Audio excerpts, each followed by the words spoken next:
Well, welcome back, Lucy. Just before we got on we were having a quick chat about kids. So I think we'll just start off with kids and education. And you were talking about times tables. And I didn't even realize how I did the maths. I didn't realize. So when you asked me 8 times 7 or whatever it was, I didn't know how I got to my answer. I just knew it inherently. And you were saying like your daughter's does maths differently and you found that a little bit slower, or? Yeah, because we were trying to practice some math. The there is like a friction, so like a third times a quarter. Then how did you get that answer? So you need to 3 times 4 become 12, then get all equaled up, then have an answer. Then there is a for example, 3 times 4, you get 12. But when the question becomes 5 times 7, she take very long time to get 35 is okay. But when there is a 35 and a 5, she take very long time. She couldn't get 7. So I was wondering, how could that happen? Because she made 5 times 7 equal to 35 really quickly. So I asked her, how did you get that previously? It was good. She said, oh, the way I do it is 5 times 6 equal to 30, then 30 plus 5 equal to 35. Oh, okay. But now there is no problem for that way to calculate.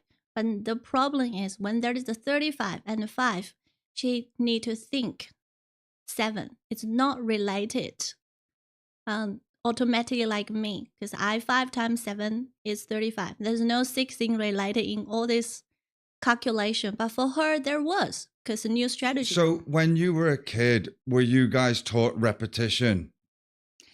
Yes, yes, you need to know the times table, because that's what I believe is the problem right now. For her, she take a long time. Sometimes she get frustrated because when the simple math become more complicated, 5 times 7, you take 2 steps to get the answer. But when the math get more complicated, if you make a 1 step become 2 step, then adds up to be 20 step for one big question. You often get it wrong, and that is why it's taking longer. So could you, if I was to tell you 24 times 12, would you be able to do that off your top of your head? No, I normally do 10 and then do another 2. Okay.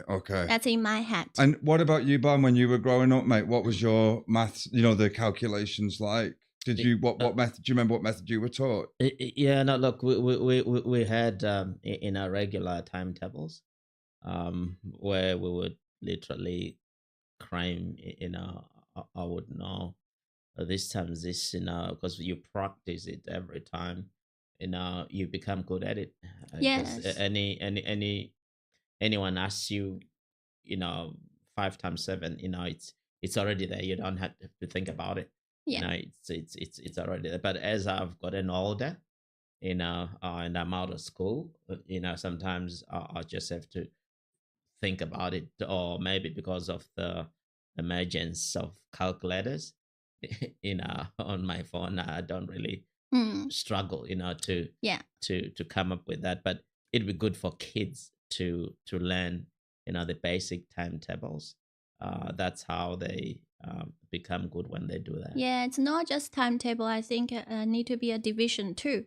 Yeah. I remember when I practice basic, all they have to reverse back. For example, 40 divided 5, what is it? I got 8. So there's a lot of memory. I understand the modern math teaching. They go into multiple options because everyone different.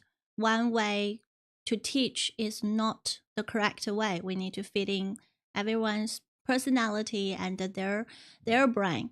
But I start to see if the foundation is not too solid, or this kid is not super sensitive to all these numbers, when the math getting more advanced, it's causing frustration and they give up really quickly, or they get so confused very quickly. So that's why I start to say, let's just practice some basic, put into this idea in your head, become a solid foundation. Yeah. And we open up with other options too. I think though the problem is that what we had in our primary school, so this would have been 1988, 87, 88. Okay, so I'd be 5 years old. Yes. And what we had was 2 rows of the times table up to 10 times 10. And so 1 times 1, to, 1 times 2, up to 10, and then division 1 to 10. Yeah. And all the 30 students in the class would just repeat the numbers over and over. 1 times 1 is what you know what I mean? And when I look back, it was like fucking madness, you know. there's 30 of us all just sat there going, 7 times 7 is 30. 49. Is it, what is it? 49. No, there you go. I'm not at 30. It's 49. But, and we're reading it off this board. And I remember, like, my mind would wander into, like, I wonder if an ant could beat a bee in a fight. Do you know what I mean? But instead, we're sat there chanting like it's some kind of Bible. So maybe the modern way, teaching them how to actually figure it out, is in some ways better than repetition. It is. That's why I never really do anything for her school learning. We have no homework or anything. I'll be all right. I think let's just do it. I think we need to suits the individual, and we do that. But right now, I feel it's making her frustrated. And often she just like, if I think without my help, she will say, oh, that is too hard. I'd rather to do English or rather to do other things she's good at. So that's how I see her English is really, really good, but the math is getting down. But when I teach her, she got the idea really quickly. That's what I say.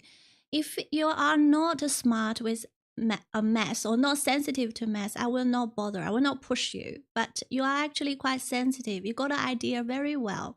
So now I see the problem with the way she calculates when they go more advanced math. It's too much thinking in the brain. They're not very helpful. They are doing the job, but slow. And I think that like Barn was saying earlier with the calculator, it's a big risk because there is not. So even though we've got AI, we've got calculators, there's not zero merit in having an ability to do basic maths, basic science, basic division yourself. Yeah. And I do worry that with AI now, like maths to us when calculated, because I don't know about you, Barn, but to me, even in England, when we were young kids, a calculator was seen as a bit of a luxury. We didn't all have one. No.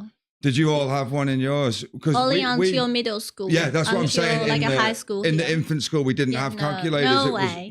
Yeah, no.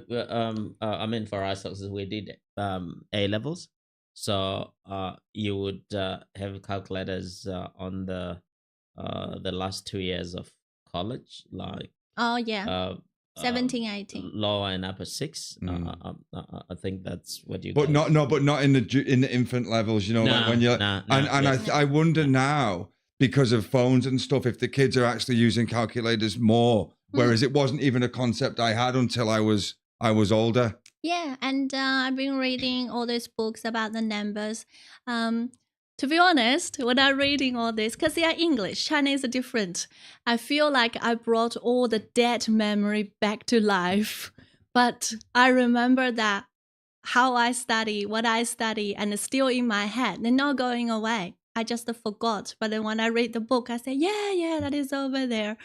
It's not, I can't say it's useful for me daily, but when it's teaching, talking about study, talking about understand some learning in uni, it is helpful because it's so solid. I don't forgot. Can I just ask, in China, did you used to? I don't know about if you did this, but we used to spell words upside down, like rude words on the calculator upside, and then turn it upside down, and it would say like shit. And we used to think that was the funniest thing, you know, because it's like 5, 1, 3 or something. Yeah. Did you ever do that in China? No. Oh, okay. Chinese character is more than 1, 2, 9. Yeah, it wouldn't make sense, would it? No. But the numbers, the number formation, 1, 2, 3, 4, 5, 6, 7, 8, 9, 10. It's done what I'm trying to say is that is the foundation like the metric system, or do you guys have like an imperial system, or do you have your own measurement system like when you were younger? No, we So, have a. It's more about exam. We do multiple. oh, sorry, mate. Sorry. I meant like decimal system would be 0 to 100. Yeah. So in England before, and you might have had this barn in Zim back in the day, it wasn't a metric system. They used to do pounds and ounces. No, And it changed yeah. at some point, but when we were born straight into metric. I wouldn't know anything about pounds in my generation, but my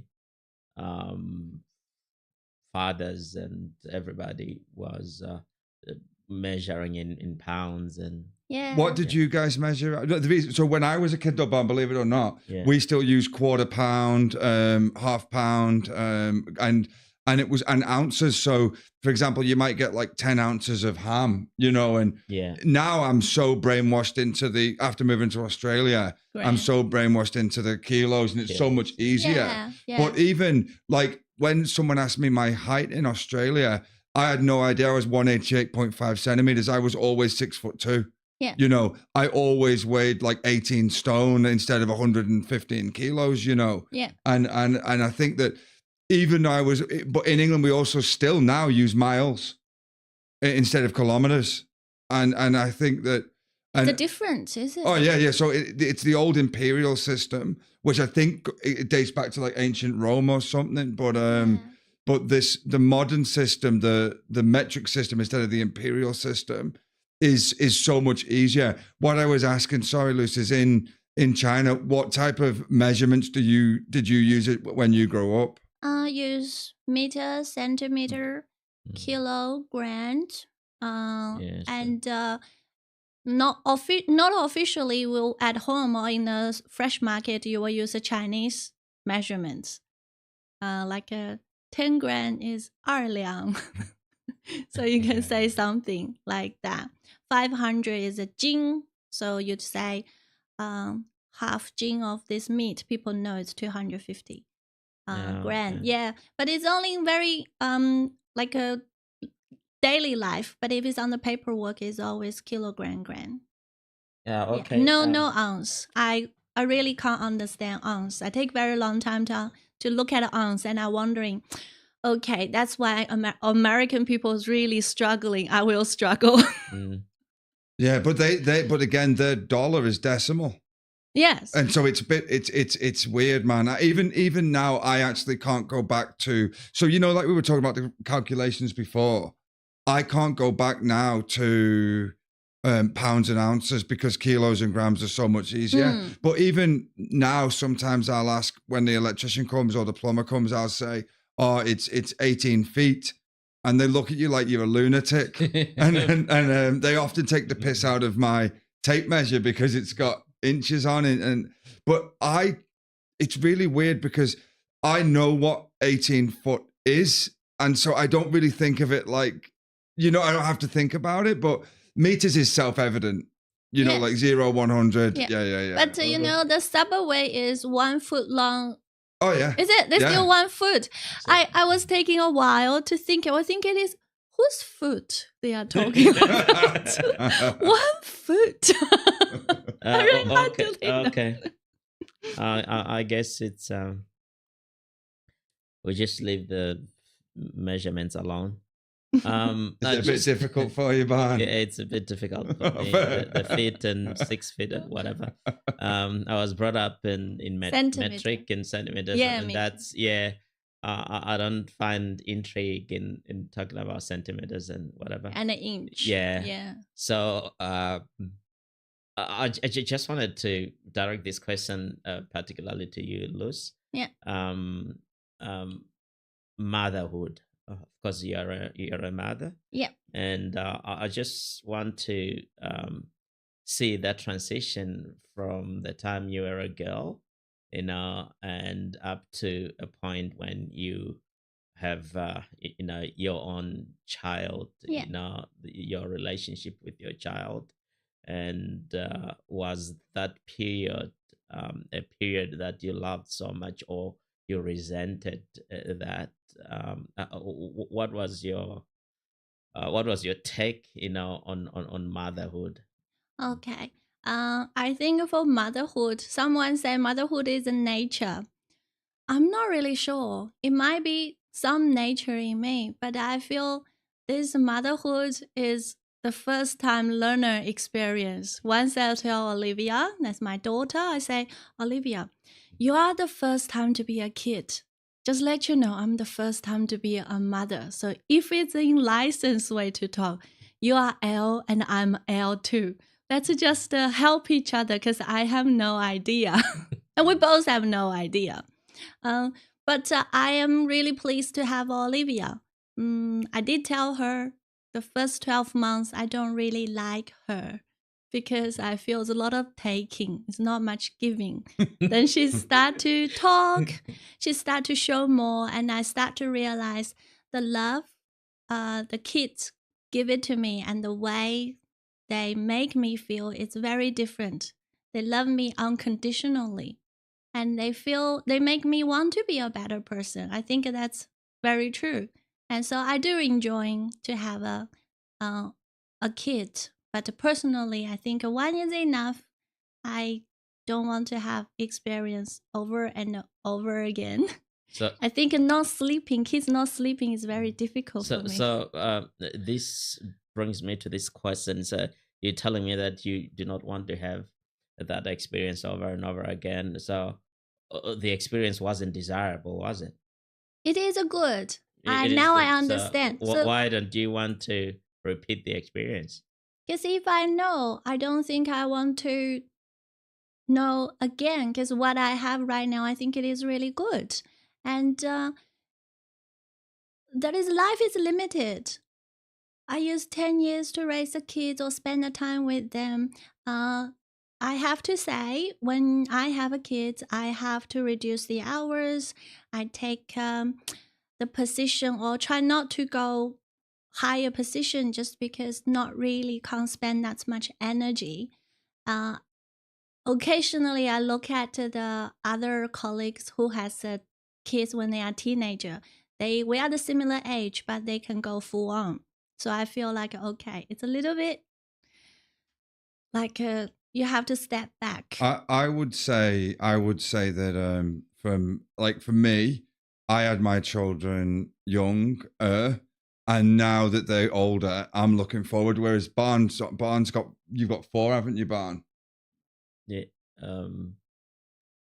Yeah. And so Barnes, you've done it at different stages, haven't you? You don't want to talk about it? No, it's yeah.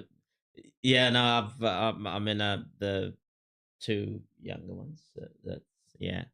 So when you have multiple kids, are they like for me? I only have one. So my experience, I feel quite full. I'm really happy with all my experience. So I feel like there is nothing. I even tell Olivia, I don't think I can have any kids better than you. I'm really happy. I think I actually think it is a good combination. We fight. Sometimes she cry, I cry, and we get along. I think it's perfect. I don't think anything I need to say, oh, let's have another one to hope this one's better, hope this. No, not like that. But I would but occasionally I'd say, Olivia, the risk thing is if anything happened to you, there's no backup. Oh, Luce, don't think that way. But is that why you have all this kids? For me, like if anything terribly happened, each one's a soul. Okay. Like each one's an individual soul. I would say for me, the logical thing was have kids in your 20s, early 20s. And then and other people do it differently. I then grow up and now I'm 43, mine are 16 and 19. They're pursuing trades and university. And then in a couple of years, I'll be able to do some adventures for maybe, 20 years adventure until I get old and then I need to settle down. Whereas other people, they start having families in their 40s, and to me, that wouldn't suit me. And if anything, if my wife ever left me or something happened, I personally wouldn't start again. I'm glad I've done it. It changed my life. as soon as they were born, my whole life became about giving them a better life than I had. But at the same time, now I'm kind of glad that they're growing and I can have a different stage of my life. Yeah. But to go back to what I said before, because I come from the generation only single kids. The policy start from the year I born. So all my class is single kids. And sometime you heard the story that kids got a terminal illness, kids got accident, kids got like a not kidnap, what's it called? People take your kids and sell your kids. Oh, good God. Those things happening. And when a family raising only one kid, you're allowed and you lose them. It's always just so sad because on the newspaper, on the TV, they say they have nothing to hang on because they don't even have another kid. They just lost it. Feel the whole family is broken. Because we keep saying in my society, they keep saying triangle is most stable shape. That's why you have mom, dad, and a kid. I think that's not a very good way to sell the single kids policy. Yeah. Don't you think the Chinese single kid policy, do you think it has influenced you to wanting one kid? Because I mean, look at me, I've got 13. Yeah. I think it is so because when I first come to here, everyone feel sad for me or say, oh my God, that must be so hard. Or someone just say, oh, self-centered. I'm like, what's that mean? I say, single kids. Yeah, why single kids self-centered? They say, you are the only one. Everything is you. And I say, oh, okay. One thing I think is different though is on the frontier days. So when English people would move across the world, it was one reason for big families was that they needed laborers. Yeah. So it was that idea of intergeneration, but also they would work together as a team. Yeah. Whereas the modern world, particularly in the West, has created it where that the child is so protected and it's so expensive to raise a child that it actually reduces the size of families because people are playing by so many rules that didn't exist. Yeah. And in other cultures now, look at some Middle Eastern cultures, some Asian cultures where big families are still a huge, huge thing. And they don't have quite as many rules. And I do wonder if because the problem with 1 or 2 children and not 2.1 is you're below replacement. So someone has to pay your pension when you get older. Yeah, that's and true. So if, for example, 3 generations down the line, 1 child, that 3rd generation, especially with longevity of life, people living up to 100, you've got 25% of people paying for 75% of people. And of course, they're going to feel resentment for that because who's going to work the farms? Who's going to work that's why China, I think they need to open up a population because one doesn't work. So me and my classmates or my friends, we will make a joke. One child policy start from us and with us. So we are experiment because even our textbook on primary school say experimental primary. I think, some people say people in the West have done it differently. Like think about England. They during the Industrial Revolution, and so they decided, okay, they were gonna come to Africa, they were gonna come to Australia, they were gonna go to America, to expand, but the Chinese did not do that. They didn't like expand to form colonies. Maybe that's the difference. Because as the population was growing, you had to limited, sort of land and resources, and maybe the government saw it fit, to limit, to 1 child. It wasn't ideal, but look, maybe at the time, it was a way to contain the population. Yes, but for me, when I grow up and all my friends, we grow up as a single kids, none of us feel lonely. I have to say, to be honest, we have each other because everyone has no one at home. So we support each other, and we continue to support each other, and we become good friends. And that's why I think we can't say one child is But lonely. that was the 80s though as well, hey? And Yes, the but difference now was back then kids would play out all the time. Same with us. Yeah. So we would have a backfield near our house Yeah. that was basically a place between the private golf course, which was up on the hill Yeah. in this, and then there was this field, and that's where we would all play, and we play football. And but almost all the kids in the neighborhood they know would each other. and would play out together. Whereas now, I remember when my kids were little and they would go to the park because I would try and encourage them Yeah. to go and play out, and they would like, I think my daughter would say like the other one, like say little Jimmy's mum would just come and stare at them the whole time, and she just felt it was awkward because we within reason we would let them go, you know, especially the children have got to learn to take risk, and they've got to learn to communicate. And the other thing that you could do, I'm not saying this was a good thing, but in the 80s there was a little bit more resilience because you had to stand up for yourself because the other kids were ruthless. Whereas now parents police everything. And so we've kind of, when we get people who are older, they've got less resilience because when they were kids, they never had to fight back. A good example is like when the big boys would come for us because we'd have a den, they'd burn our den down sometimes. Oh. Not with us in it, like they'd chase us off. And I remember I once had this action man, and it was me, Jamie, Richard, we're all kids like, and they took mine and Richard's action men and broke the heads off them and was like, what are you going to do? And we just was like, run away because we can't beat these bigger boys. But what I'm saying is that you learned at a very early age when you were in those packs that the world isn't fair. And what about you, Barn? Yeah, look, we've always known that when we were growing up, fighting when we were kids was permissible. It was part of what kids would have to do. If, for instance, when kids were growing up in Africa, if you're not in the city, if you grew up, say, in the rural village, whatever.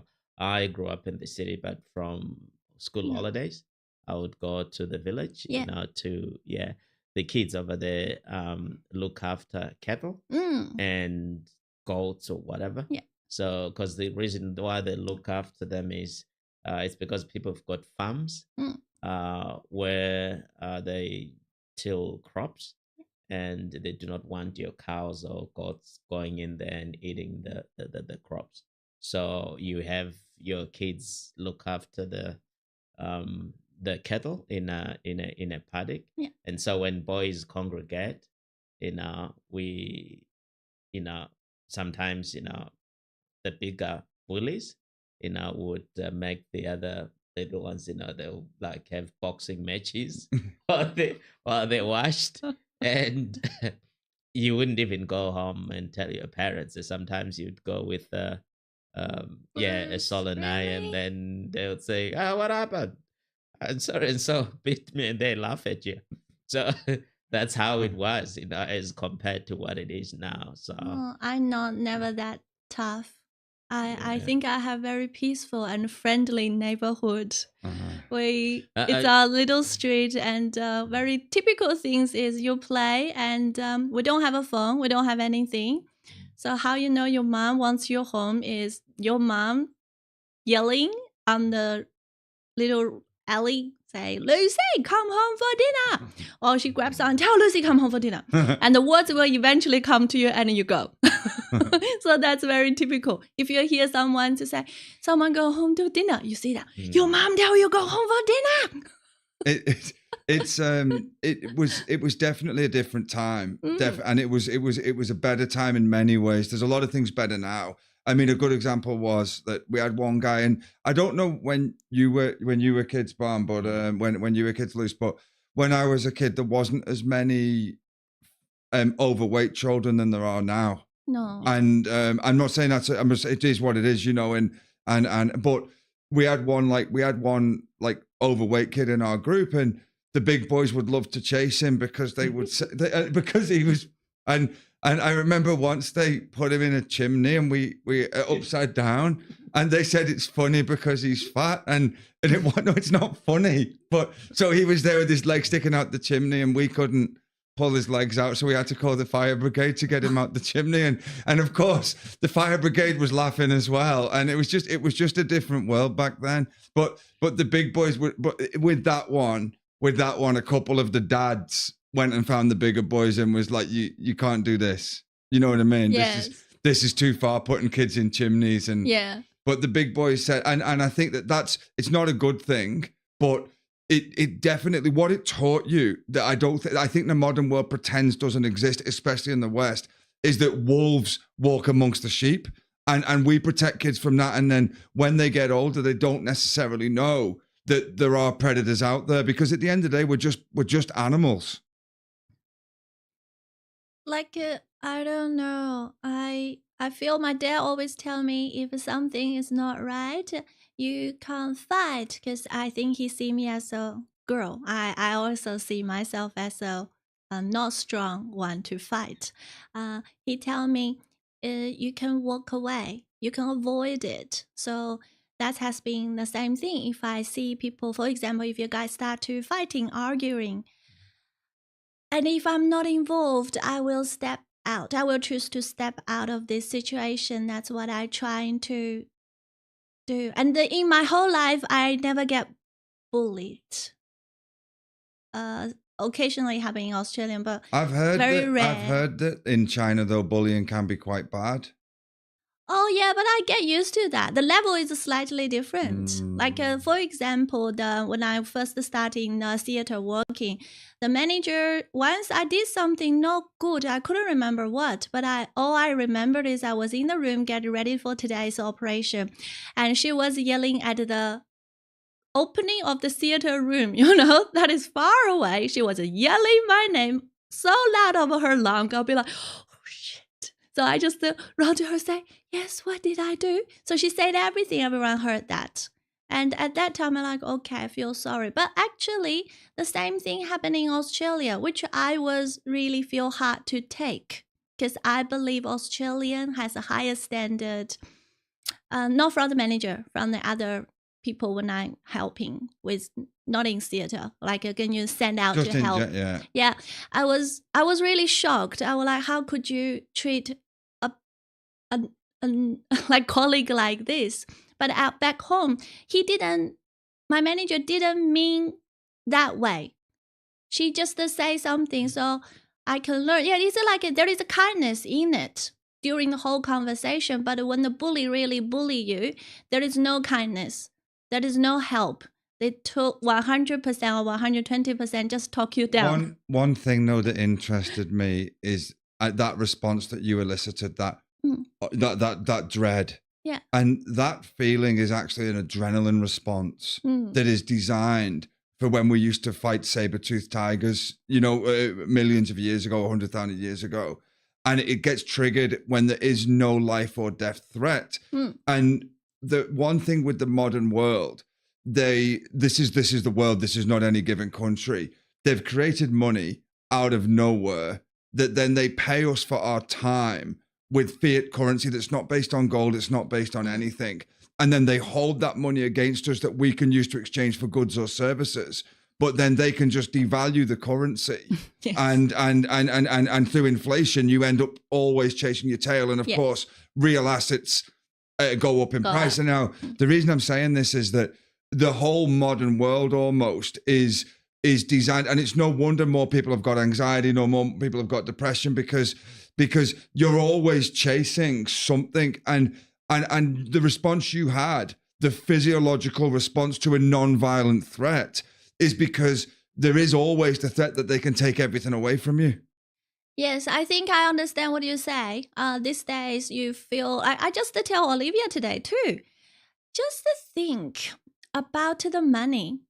They tell you why you need the money. Well, the Instagram show all this pretty dress, all these girls, and they look happy. They look like you want to be. So you go to buy those dress.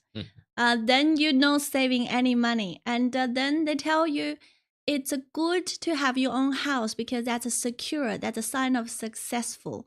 So you buy a house, but you end up with loan and a mortgage, and you can't get out of it. Because you can't get out of it, you have to keep working. So, but to be honest, what is you really need, and what is they are using you? You need to think twice. What do you actually want to achieve before you jump into anything? Then you just in that loop, running around again.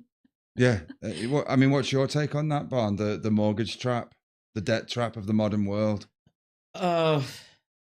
Look, it's a condition that has been set for the modern man and woman, and it's a trap that's not ideal. But at some point, it is necessary because everyone is doing it. You can't run away from that. I mean, you either choose to live in somebody's house and pay off their mortgage, or have your own house and pay your own mortgage. I think it's a matter of choice. Not ideal. I do agree with you, but you'd rather have your own. I mean, especially here in Australia, given that properties do appreciate. It's an asset that appreciates in value. For instance, you wouldn't have when you bought this house, for instance, for argument's sake, you bought it $1 million. Whenever you bought it now, it'd be more than that. Should you decide to sell it, you can get your money back in a way. And again, so it's interesting. So what you've just said, Barn, is really interesting because I actually have, and this is how Australians think, that if you buy a house, it will go up in price. And it's not true. In Australia, it is true so far. But I bought a house in England in 2003 for £148,000. And I sold it 10 years later for £135,000. If you look at that percentage loss, that's nearly a 10% loss. Yes. Plus, I've been paying interest at 5% for those 10 years for the privilege to live in that house. And so even though in Australia, in the cities, because Australia is quite a low population, because they're bringing in 600,000-700,000 migrants a year and not building something that is a fundamental human right, which is shelter, it of course creates an asset bubble. But it isn't a shortage of materials, and it's they overregulate planning, they overregulate the access to money, and then they deregulate and devalue the currency to make the currency worth less, and so that gets pushed into tangible assets. And then we have to sacrifice, as peasants, as workers, we have to sacrifice our hours of life to get money for something that should be basic. And I'm not saying I know a better system, but when my mum and dad bought their first house, my dad's wage was like £7,000, my mum's was £4,000, but their house was £19,000. So roughly times two. Whereas now, when our kids are getting on the property market, let's say the first house is £850,000, their first wages are 100,000. That's a lot more than, but it's 8 times higher. And so what you mentioned off Luce is that the bank of mum and dad is going to have to come into play. But then that advantages people that are already here because we can build intergenerational wealth. So we're perpetuating old world control because then that disadvantages people coming from other places as well. But so how do you think about, meanwhile, as you said, you need to choose to buy or rent. That is two way. But what to buy, what to rent, that is two things. That is apartment and house. My question is, look at the new house built. They all huge. Do we really need that huge house? Do you really need that? If you can afford it. But to afford it to 8 times of your salary or 10 times of a salary, maximize your borrow capacity. It depends what reasons. What reasons do you need a big house for? Look, if you've got one kid, or if I've got 2 or 3 or 4 kids, I would, get a house that at least can house my children without. And I would go for something that I can afford. Some people build houses for others. Yeah. So that I just want to have a big mansion with 17 bedrooms. For And statements. then, look, I often watch these abandoned mansions on YouTube, and then you just wonder, what do you need a house with 17 bedrooms for when maybe it's you and three kids?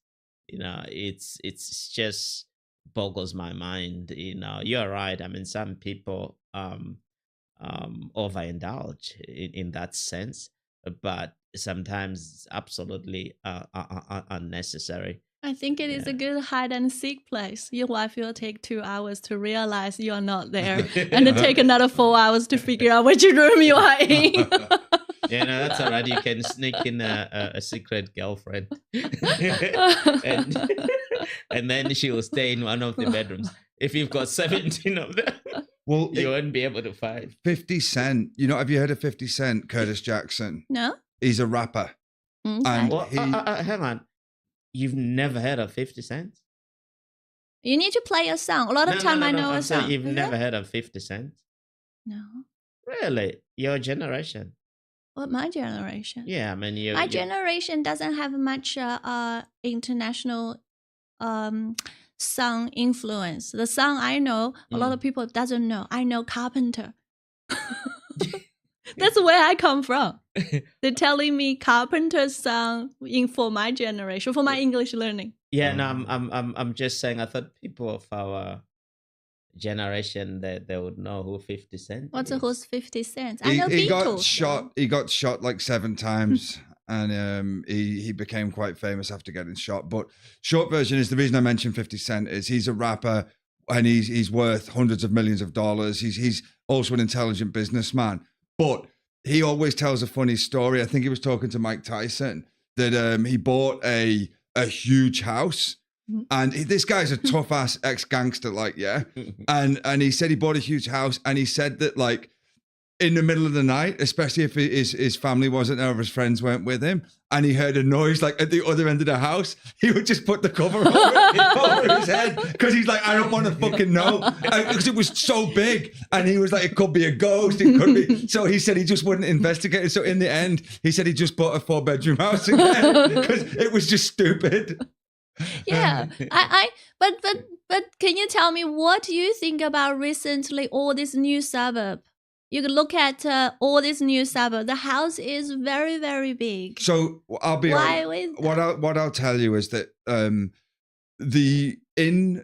the West, from the age of from when we're born, they have created a picture of projecting an image as opposed to inner peace. Yeah. And so, for example, the house is a really good one that I don't understand. Like when me and my wife bought this house, we bought the biggest house that we could afford at the cheapest price in a location that was within a kilometer from a primary school, and we had shops nearby. That was basically it. So we got this house for a good price at the time, and we bought it 2014, and it was the same price that it had been sold for in 2009. So it fitted all our criteria. We bought the house, and it was still, at the time, it was expensive, but it was, say, times 3 our combined wages at that time. Yeah. Maybe 3.5, but it was doable. Yeah. And so, but I'm not saying I know more, but what I'm saying that I found interesting with the modern world is I've never understood why you need to project something that to other people that don't give a shit. So we've been told to buy this big house to have this swimming pool in Canberra that you never fucking use because it's freezing half the year, and the rest of the time it's like you get in it once or twice. And then we've been told to get this brand new car or these so-called hybrids and stuff. And whereas I'm happy driving a 2003 Peugeot 206, and it just, to me, it doesn't matter where I find my comfort. I've still got clothes from 20 years ago. All to play from a very early age, and there's a messaging in all consumerism, in all or adverts, or kind of happy families, all these movies. they show these huge homes, they show these kind of new cars, and they actually create this illusion that they pretend that when you get there, you will feel better. But the truth is, when you get the big house, within 6 months, it just becomes a house. When you get the brand new car, within a few months, it just becomes another car. And if the messaging was channel your inner peace, channel your soul into creative endeavors, do things that don't necessarily cost money but give you peace, the whole system would crumble, because capitalism relies on consumerism. And I guess materialism. That's materialism. Yeah. And I guess that's where I'm saying it. And I don't know about you, but like, Bon, I mean, like different people with different values, and it's crazy, isn't it, man? Yeah, no, absolutely. When you say that, it is an intrigue to me. I think you would know that maybe before where I used to stay, I had another house somewhere else, and when I moved, I wasn't looking for a big house because it's something that I probably had passed through. I was looking for a place that was functional, for me, because at the time it was just me. So I found a place that was,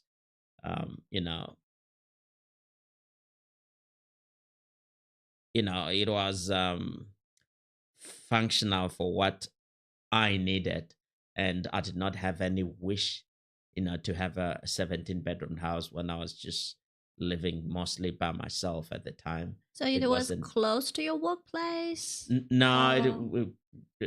not particularly, because sometimes I would work from home or Okay. whatever. So Yeah.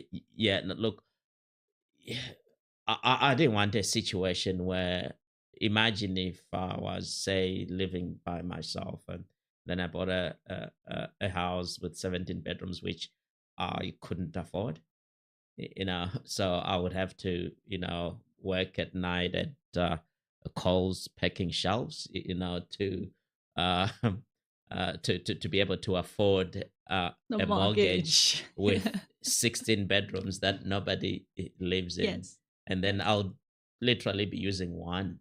To Yes. me, that it doesn't make sense. Yeah. From where I come from, we used to live in a very crowded place, like a townhouse for the standard. But at that time, we don't know. Just a whole family living there. I don't know there is a wall between the room because there is no wall. It's just like a big room, open room like this. You put a bed over there, put a bed here, put a bed over there. Okay, your whole family is set. And the toilet is outside. Kitchen is outside, like between the house. So there is a little corridor. So you cook Mm. over there. So for me, we always, I never know any better. But we always say, a man doesn't need to sleep more than the size of a bed. And that is true. My grandma also, when you die in a bed too. It doesn't really matter. The size doesn't really matter. And I never really understand, but I think the idea has been sitting in my head and now become more obvious is what is most important. Being happy and being positive in any situation is the most difficult thing. That's why for my education for my kids, she doesn't need to have a good score. She needs to have an ability to learn, and ability. The learning is overcome the difficulty. That's a thing she needs to learn. And when she overcome a difficulty, you're capable. When you are capable, you have a confidence. And I always tell her, even in the most tragic thing, there is a highlight. You need to find that highlight. And you keep yourself positive. And that's why sometimes even in a clinical role, I feel that is what is the bottom line. No matter how much you reach, even like the doctor, they're so rich, but are they really happy? It's hard to be happy. You're right, but it's a difficult game. So when you're earning a salary, you have to keep playing the same game because you have to keep a certain lifestyle, a minimal lifestyle. And you do get used to a lifestyle that maybe like, so for example, when I was 16, and let's say 17, and I was a cadet nurse. And what are you? A nurse cadet. What's that mean? Like a pre-student. Trainee. Trainee. Yeah. And so my pay would be, I was living on my own. My pay would be £100 a week, which is say $180 a week. Yeah. But I then worked in a carrot factory for £1.81 an hour, $3.60 an hour. Yeah. And then I worked a night job in the equivalent to Woolworths for about £3.60 an hour, which felt like, you know, a really great wage, which is like $7 an hour. But my rent was £40 a week and my food was £1 a day. So my cost of living was £90 a month. And then I had $300 to pay for like car insurance and things phone like bill. that. Yeah, phone bill, things like that. Do you and need to pay electricity? No, that was included within the quarters for the and one thing that society's taken away now is vocational jobs still do draw a salary, but I believe that like jobs like nurses, jobs like ambulance, paramedics, doctors, I think it's insane that they have to take debt. Teachers, another classic example, that they have to take debt to get us a qualification that is an absolute service to society. And somewhere along the way, the social kind of the code, the unspoken code, the moral fabric of society is being changed because we've gone from what can we do together for a better future to how much can I get from you? And I believe, like, don't get me wrong, when Margaret Thatcher and Ronald Reagan were around, I was, you know, basically a baby, 1982, kind of might be a bit before that. But they did change society. So England in the 60s, it wasn't perfect. It had its problems, but it was a society of what can I do for you? And now the West is a society of what can I get from you? Yeah, that's why as you said, the cost of studying medicine is really huge, and you will stuck in the debt for many years. That's very difficult for someone want to study medicine, and rather than to say, okay, I really need to make money because that is a debt on the top of my head. Yeah, I totally agree. But I think that's what they are doing. But it's modern day indentured servitude. Do you know indentured servitude? No. Bond, do you know indentured servitude? Yeah. So what it is they create a system where they give you something, but you then owe them. And until that debt is paid, they kind of own you. A good example would be in the military. Guys join up and for their course, they have to do 3 years return of service, say. So it's like it's a debt owed based on time and service. And the idea of debt to me in the West is a form of indentured servitude because they say you're free, but then if you don't pay your mortgage, you lose your house. But not only that, I've got a mate now just up the road. He just 10 years ago, his rent was $350 a week. Yeah. Just 10 years ago. Yeah, roughly. He's now paying $700 a week, roughly. But his wages haven't doubled. Yes, that's true. My wage hasn't doubled. No, I don't think so. By a long way. But the cost of the very basic thing that should be a fundamental human right has doubled, and it drives me crazy. But I think also, like you said, there is. I'll tell you what pisses me off. It really pisses me off when people say, buy less coffee. You know, like the advice from old people when they're like, oh, well, we just didn't eat out every week. And it's like, no, a $5 goddamn coffee isn't stopping you buying a house. It's the fact that you were paying a 50-50 ratio for wages versus ownership, whereas we're paying a ×8 rate. And we actually did better than the current guys. Like when my daughter qualifies as a teacher, she's going to be for a basic house round here. She's going to be at an 8-to-1 ratio. But another thing is, if you are 20, we just graduate.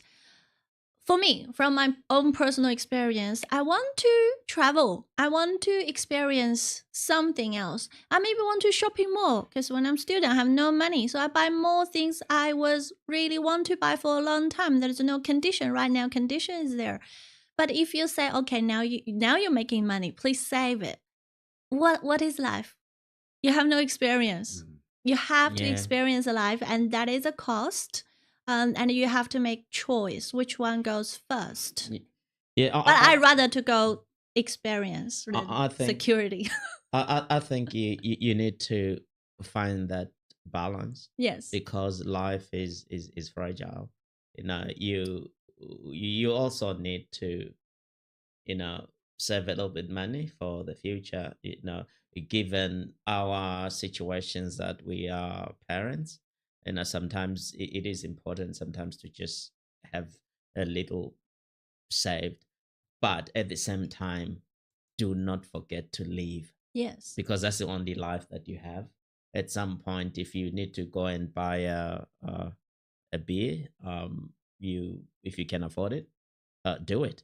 If you need to travel, if you can afford it, do it.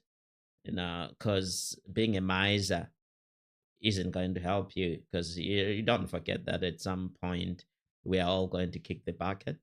So money has to save you. You don't have to be saving the money sometimes. Yes.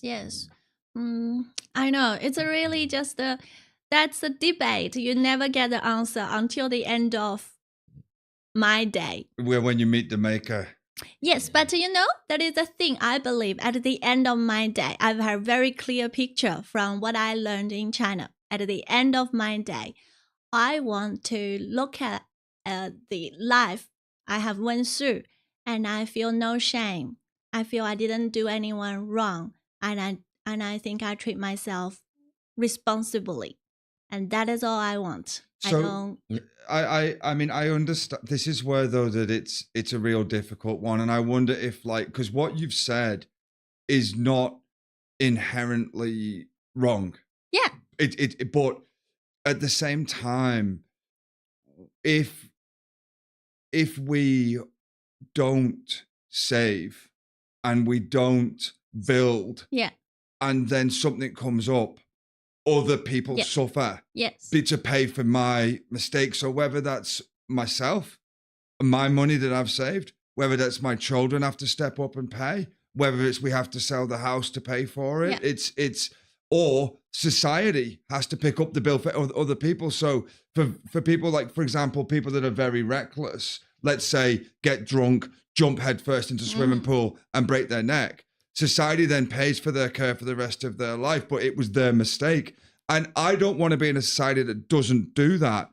But to facilitate such kindness is only available because there is so many taxpayers. But if everybody just lived for the moment, spent everything they had, and to hell with the future, the whole society collapses. And it's the same with these billionaires. Like billionaires are nothing without people to build the roads, without people to build the planes, without people to build the trains. Yet this wealth is consolidated and we're sold an illusion. So I agree with you, but I also disagree because I don't think that work gives people enough to lead the life that they truly want to live. And I think most of us, if we could, would lead different lives to the ones we've got. Yes. That's why the difficult thing is keep the balance. That is why the philosophy comes important in this way.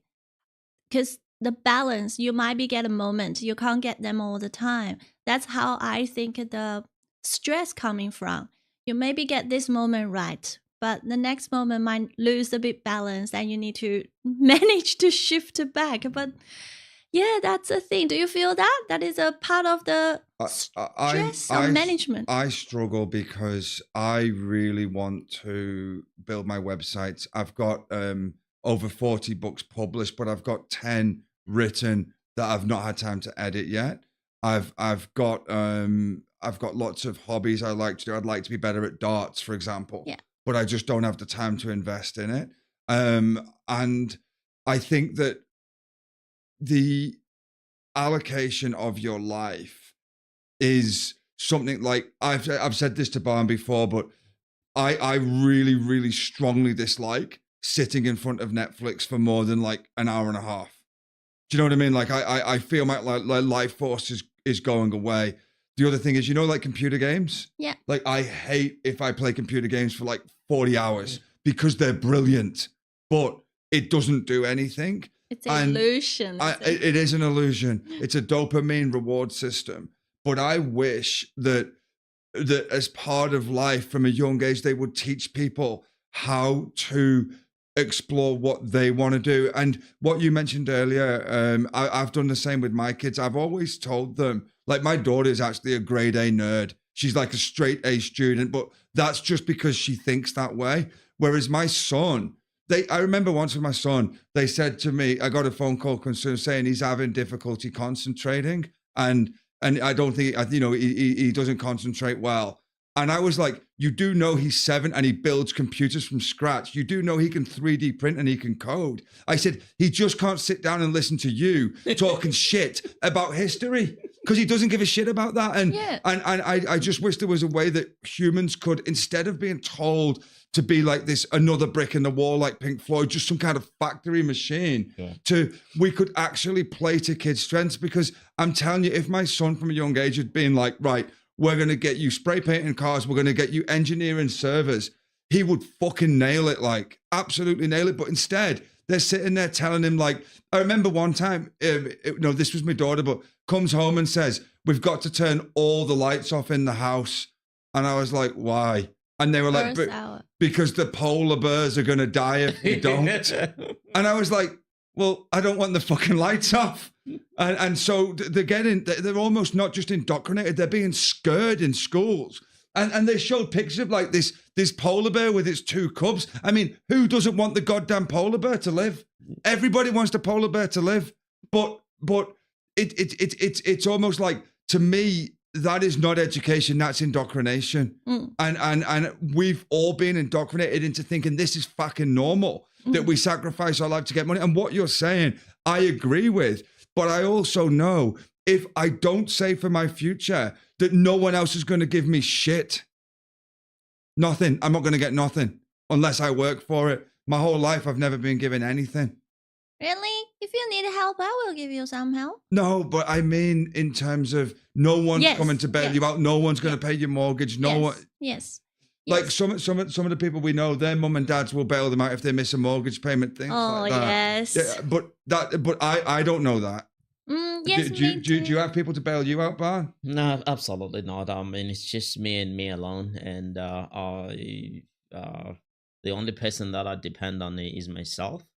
And I'm glad maybe Lucy said she's willing to help. Maybe I've just found help. Yeah, we can help each other. Yeah. Way. If I give you $5, will you return me 5.20 cents? Something like that. You're basically a loan shark. Over a month period of time. I think she's used to it. I mean, maybe you said you probably grew up without siblings, so you learned. I mean, early on, to depend on yourself. Whereas maybe it was a different scenario with myself. I mean, we were a family, big family. How Africans have a lot of kids. Yeah. So I mean, you had brothers and you depended on each other somehow. So even today, I mean, in Africa, everyone has an obligation, to help the family. For instance, I could have maybe a cousin or somebody to call me over here. So, I need this kind of money for whatever reason. Um, I find it difficult, to tell them to go to hell. At some point, I just have to scratch something out and give them. It's just because of that, communalism that we grew up in African families.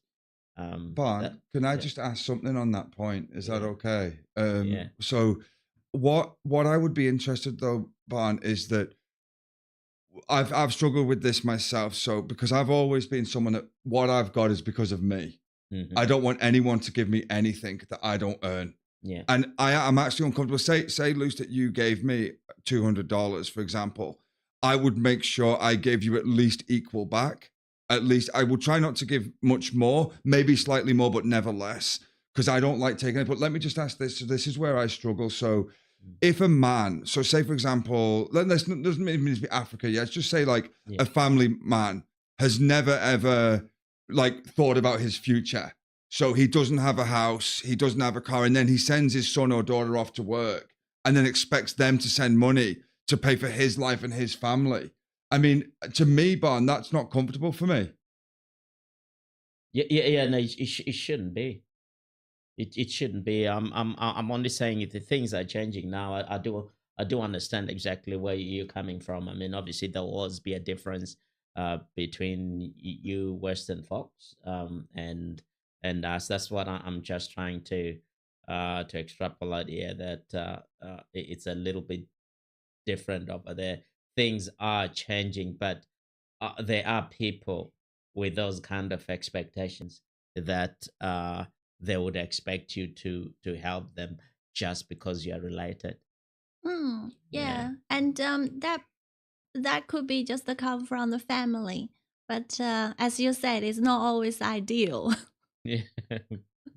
Yeah. Yeah. Does that something like that happen in China? So is there an expectation that maybe if you're a big sis or maybe if you have a relatives or whatever, sometimes you are required to somehow help? Yes, I think Mm. some of my friends have to send money back to support her family and her younger brother if they want to get married or want to have a kid, want to buy apartment. They support. But for where I come from, no, no, not happening. I think everyone's supporting themselves very well. Mm. Even my friends. I think that's why by looking at all these facts, I think I'm lucky. I struggle with it though. I struggle Mm. with the whole concept because I don't believe I owe anyone anything. And I don't believe anyone owes me anything. And so if you ask something from me, it has to be because I want to give. But I don't know. Let me just ask you this. In China, what did they think England was like when you were a kid? Because you might have heard of England because of Hong Kong, do you know what I mean? Because it's part of the Oh, history. I'm not going to try to hurt your feeling though. No, I don't mind. The reason is that a lot of people think no, but you'll know you will know this now. A lot of people think that in the West we pick money off trees like it's on the floor, and when they ask for money, they don't realize that we're sacrificing our life energy every day. Every hour we spend earning a salary is a heartbeat less we've got to live and experience life. But they ask for money as if it's nothing like it's free, but it's not free. No. And so I just wonder, like, is there a perception in the West from China that like money's it's just easy to get money in the West? Because it's a wealthy country. All I know about the English is they have a lot more money. Surely they have a lot more money. Because I remember when I'm a baby, so it's around 1980-ish, right? Late or early or mid. My parents only making, I remember that, my parents only making 20 yuan per month, which is equal to about $5 per month. And each person 20, so it's a 40 for whole month. And to support the family, to support everything, I think it is really struggling. And you come from, even the life in Western world is difficult, but the value compared to that is a different value, is it? So the wealthy is a relative concept. It's all comparison. But to be honest, I don't know anything about English, your country. I only know the English accent. That's what I learned. And they talk about USA. So, Yeah. The soccers, is it? The soccer? Premier League football, yeah. Yeah, It and would have in been. UK, Yeah, so not much. No, I know. and I think England sometimes thinks it's the center of the world when it's a tiny island off the coast of Europe. Do you know what I mean? It is, but what I was saying is that I think that because I've grown up because England has been multicultural since I was little. I think that one thing I've grown up knowing is that when people come there, they soon realize they've got to live in that environment. They've got to pay wages, taxes, rent, food in that environment. So even though $6,000 might be a lot in Thailand, it's in England it's not enough. Yes, Same in yes, Australia. yes. And I think if you're working as a cashier in Australia in a minimum wage job, I think you would be struggling similar to someone in a respective country because the cost of living is scaled. Yeah, that's the thing. When my parents come here, if you convert everything back to Chinese yuan, it's too expensive. So my mom keeps thinking, every time she go to Woolly, oh my God, that is a huge amount of money she spent. And she feels it's really hard because she used her money from China to purchase the goods here and the service here. It's too much. But she said, by looking at your income and your cost, it's kind of okay. But you can't say I make the money in another country and living here. It's different. It's very difficult. So no matter who they think they are, you are rich. But if they come to talking about living costs, it's all about the living cost, earning and the living cost.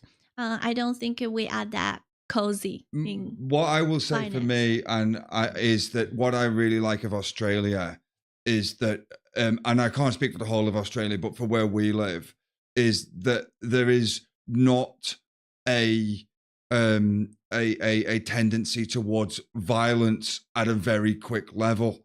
Whereas like in parts of the UK, and I can't speak for your place, Barn, but I've heard South Africa's got a little crime problem at times as well. That compared to there, I would rather my kids grow up here. And so what about, Barn, from you first, mate? Like, do you think violence here is better than South Africa, or is it safer over there? And with you, Luce, do you find Australia safer than China, or is China safer than Australia? Look, I don't know. I probably can talk about Zimbabwe. I've lived in South Africa, but not for a very long time, just before I come over here. But it's not a very comfortable place in terms of in reference to crime. You know, there is a lot of it. I mean, that much I can't hide from you. And being here in Australia, of course, I mean, every country there is crime here and there. But it is an absolutely, safe environment. I can decide to take a walk right now and maybe go to Warden, and I know nothing is going to happen to me.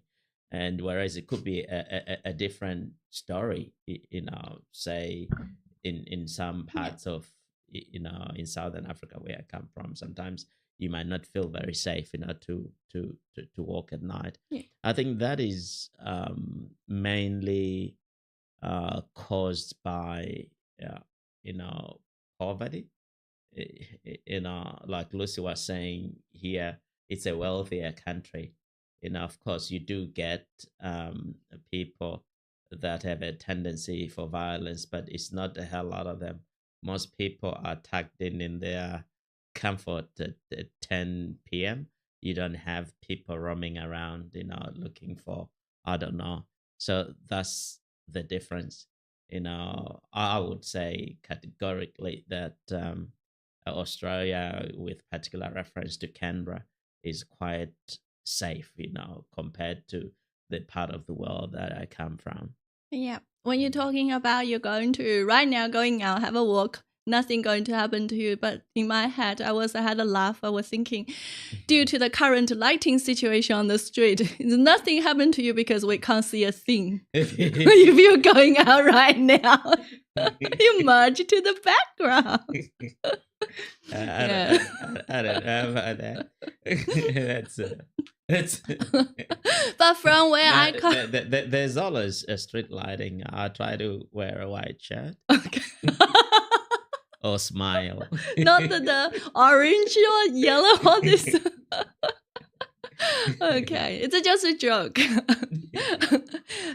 Like because that's what I feel. I do have a habit to go out to walk around the neighborhood after dinner. I'd been doing that for half year, and I stopped one day because at the street there is a guy got arrested because they tried to attempted twice to take a woman, but it's too heavy to carry, so he let them go twice. He attempted twice, and so make me really thinking because I it's not much light. I don't see much, and I do wear all the black clothes. I kind of thinking, oh, no one could see me too. But it does make me feels like, oh, it's not safe. Let's just stop doing that. I go to the gym to have a walk. What about China? Because in England, for example, when I left, one of the things that bothered me is you'd go to the local spa shop and it wasn't high level stuff, but there'd be kids sat outside and they'd be like, buy me cigarettes, buy me alcohol. Do you know what I mean? Otherwise, we're going to scratch your car. Oh. And yeah, just low level thuggery. And you tend to go to, and so you just would avoid those shops after dark because you couldn't be arsed dealing with these kids. You know what I mean? Yeah. But I never encountered that in Canberra. And in China, is China safer than here, or is it a bit like it? I don't know anything. Okay. I don't know enough about it. I can't say about China. I can say very confidently about my city. Yeah. I come from Nanjing. It's very safe. I come here 2007. I can wander on the street until midnight, no fear, because I live in the city central, no fear. Now I can say I can do even more because there's cameras everywhere. I know if something happened to me or someone tried to attack me, taking my phone, taking my purse, or attack me, the camera will caught. They will know. They will eventually find me. What's happened to me? So I feel whoever trying to do anything, they will know it is difficult because it's being watched. The street is quite safe. So I feel really safe on my own in the midnight to walk home. That's what I used to do because taxi driver consider I live too close, don't want to take me home because it's not worth the money. And there is too many, like city central, Georgia Street, so many one-way turn. Driving home, it's much longer than walking home for taxi driver. Sometimes, can you just walk from there to there? I said, okay. So I do walk and I feel safe. And I think that this is, we'll wrap this up now, but this is the price though of what George Orwell warned about. So do you want to sacrifice safety, security? And it's that balance. Yeah. And for me, the UK, for example, is the most heavily watched population on earth, but the crime rate is still quite high in inner cities and things like that, even though there's more CCTV per capita than China. And the idea that I think there is a cultural element as well. And obviously poverty plays a role, but the truth is that there are some towns that are a lot better to live in and others that you wouldn't walk the streets at night. And the idea of the idea that wealth alone is a huge factor, but I think it has to be from the very beginning of culture. And I think that, for example, like South Korea, even Thailand, which is quite poor, is quite safe. Philippines is very poor, but it's relatively safe apart from certain parts of certain cities. And even Burma, if you're in the cities, Burma's safe. If you're in the jungle, it's different. It's a war zone basically. Yeah. I remember my friends was calling me at 9 or 10. She was keep calling me when she's on the taxi. She like, oh, I am just turning. I will be home very soon, and this and that. This is so odd conversation for me. And the second day, she said, oh, you know why I call you? Why? Because she living on the just outside of the city. The road is like a field. and it's very dark. It's not much light and not many people there. So she just said, I just call you. So the taxi driver know I was on the conversation with someone. If that hadn't happened, they know where I am. So that is something we can do to secure the safety, and which has been told when we are young. Don't walk the same way as a car, because they can stop and grabbing you. Mm-hmm. So if you want to walk, you walk the opposite direction. It's relatively safer and something. So yeah, like if you go home and go into the dark, you're trying to look to see if anyone following you. If you worry about the person, you look around, you walk around to see if they're following you, and then you don't go home, you go to your neighbor. That's my mom always telling me that. So I mean, I try. I personally struggle by getting followed by women all the time at night. It's a battle for me. See, that's the thing. As a male and a female, it's a different world. It's a different world. For me, I am really something I do. You feel like, oh, that is a thing, but actually has been doing this since I'm a teenager. Yeah. No, and it's right. It's right. And whereas me and Barn don't have to think about that, not to the same level. No, I think a modern society might surprise you. You just be cautious. The truth is that the people that were the Vikings, the people that were Genghis Khan, the people that were, the warriors of the past, they still live within us. And what changed things was in the West was the Jesus idea, where he changed the way of thinking from kind of a Roman system to turn the other cheek, to the 10 Commandments, and they put a law. And people think that that's inherent, but it isn't. Before that, before this set of rules, it doesn't mean it came from a man in the clouds or anything like that. But that was a foundation for change, because before that, there was things that we now think of as absolutely horrendous were just normal. And they didn't know any differently. Yep. Like feeding people to the lions, like putting them on crosses, like hanging people in cages till they died. It was all normal. I'm talking about the Romans, Barn. Yeah, or like burning people. Yeah. Witches. Yeah. It was a show, is it? It'd be cringeworthy. I mean, these days nobody would do that. I mean, when people do wrong, we arrest them and put them in jail and give them accommodation and give them free food. It's actually nice for some people. Yeah, there's always a story. The guy get out of the jail, they can't survive the society, so they make a crime and go back to the jail. It's happening in China. I heard the stories, and it is happened. This is difficult for them, even for a criminal. It could be difficult if you develop together with the society. So isolation is not good. Right, final word from you, Luce. Is there any jokes that Australians have ever told you that you just did not understand the joke?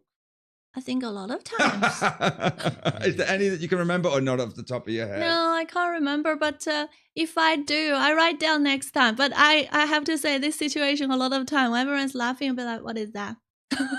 Yeah. Or people, when the patient try to say something quite cheeky, I have no reaction. I say, what do you try to say? I just want to understand. They feel like, oh my God, you lose the whole spot. So let me tell you a joke, okay? Yeah. And see if you get it or not. Okay. So two nuns are walking down the street, yeah? And this man in a long raincoat, he exposes himself. And one of them has a heart attack, but the other one has a stroke. Do you get it? No. Okay. I'll let you work it out for next time. It's a joke? Yeah. What do they stroke? Yeah, exactly. I'll tell you offline. We can save it for next time. Currently in my brain there will be so many directions. Am I listening to a story? Try to get these lines or dots together, or is it in the English words joke? I need to go more study about the words rather than the story itself. Which way shall I think? Do you want me to tell you it once more, the joke? And see if you can get it. And then tell me your best guess, okay? So two nuns are walking down the street, and a man in a long raincoat comes up to them, exposes himself. One of them has a heart attack, The other one has a stroke. That is the same thing. Yeah, I told. Yeah, you said so. You can. What's your interpretation of that joke? Nothing. It's not a joke. It's a story. If you think that it's funny, I really feels like you should book a GP appointment. It's the Alex. Yeah. So what did she stroke? The guy stroke. No. The guy exposed himself. Yeah. One of them has a heart attack. The other one has a stroke. Stroke. Yeah, but that's the play on words. What did she stroke? Don't know. Okay. What did that mean? I'm going to find the dictionary. I'm going to ask a chat GPT now. So I tell your story, chat GPT. Chat GPT will ban you instantly. It's a very naughty story. Is it? Yeah. Oh, okay. No, you'll be fine. I shouldn't ask. I'm going to ask. Yeah. Okay. Any last word from you, Ban? Or You can tell me a joke. I don't have a joke. Anyway, it just it was beautiful chatting to Lucy again. It just was we were talking about everything, I guess, and an uncoordinated speech about almost everything. And if I may ask you to visit us quite often, and we could deliberate on different topics, and you can ask me about my experiences growing up in Africa as a young person. I know you've got theories or whatever you used to see on TV. You can actually verify whether that was a thing or not. And obviously, growing up in parts of Africa as well, we were seeing the Chinese, and might have a few questions as well. We can always share and be educated on each other's journey. And I've been, with Aki, for over, I've known him for over a decade, and we share a lot of stories how we grew up in England, and I'll be interested in also knowing about the Chinese dragon or something. Yes. And have you guys traveled together ever? No, Yeah. just to the pub and back. No. Let me just say this, Ban. I'm sorry, but Yeah. when you said Ban to tell you the joke, the last time Ban told the joke, it was 1996. We were under a mango tree on the savannah. And it was a cold winter's night. And he said, "Why did the chicken cross the road?" And I was like, "Why, Ban?" And he was like, "To get to the other side." And then that was it. That was it. And that was the pinnacle. So Okay. Yeah, You just make it a cold night just getting colder with this cold joke, is it? That was the last time. It was a moment I cherish. Okay, let's go back to the stroke. Was it like stroke, dying stroke? She stroked Medical stroke? She stroked this. And okay, what's with the heart? Well, she died, but the other one took the opportunity once her mate died Okay. Yeah. to have Is a it? stroke. Okay, I'm going to ask the chat GPT. All right, thanks, Cal. Thanks right. so much. Yeah. Cheers. No, she